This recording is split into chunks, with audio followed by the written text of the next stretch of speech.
fact, the riot at the Capitol was shocking. But sadly, it was not unpredictable.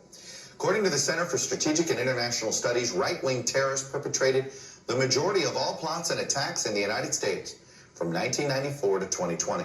Over the past 6 years, these attacks have occurred in 42 states. In other words, the violence we witnessed on January 6th has been hiding in plain sight. The assault on the Capitol was a culmination of years of rising political violence.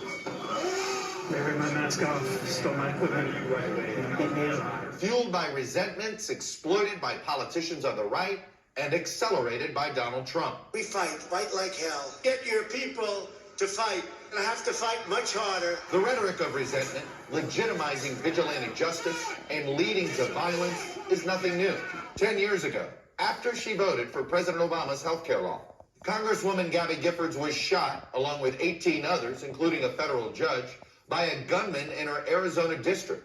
6 people were killed. The disturbed personalities are the most susceptible to the vitriol that goes on. The Tea Party, broadly formed to limit the size of government, grew online, fueling a new rhetoric on the right. This is the movement, and America is ready for another revolution. There was some attempt to quell the rhetoric. It's certainly not a reflection of the movement or the Republican Party when you have some idiots out there saying very stupid things. But the energy this more extreme rhetoric created among the base proved too intoxicating to worry if these words would eventually have consequences. The roots of the tree of liberty are watered by what? The blood of who?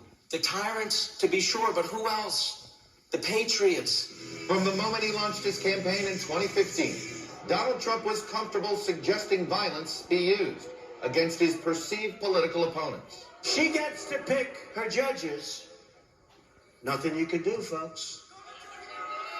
Although the Second Amendment, people, maybe there is, I don't know. And throughout his presidency, Mr. Trump has been connected through his rhetoric to acts of violence. In 2018, Cesar Sayoc, a Trump supporter, mailed 16 inoperable pipe bombs to critics of the president. Also that year, an anti-Semitic terrorist killed 11 worshippers at the Tree of Life Synagogue in Pittsburgh, which had been opposed to President Trump's immigration policies. In 2019, a gunman killed 23 people at a Walmart in El Paso after posting a racist manifesto that warned of a Hispanic invasion, echoing Mr. Trump's language. The president condemned the attacks, but also equivocated. What do you say to your critics that believe that your rhetoric that is emboldening white nationalists and inspiring this anger? So my critics are political people. They're trying to make points. Mr. Trump's supporters don't have a monopoly on violence.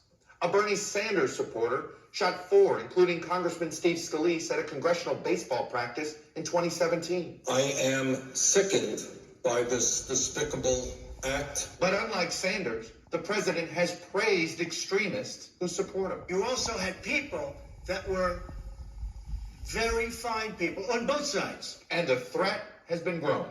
Donald Trump lit the fuse of a box of dynamite that contained white supremacists, far-right militias, Proud Boys, Boogaloos, Neo-Confederates, and many other insurrectionists just waiting for him to call them to action. We're going to be doing much more on how right-wing violence has become a growing terrorist threat on Meet the Press Reports, which airs on NBC News Now.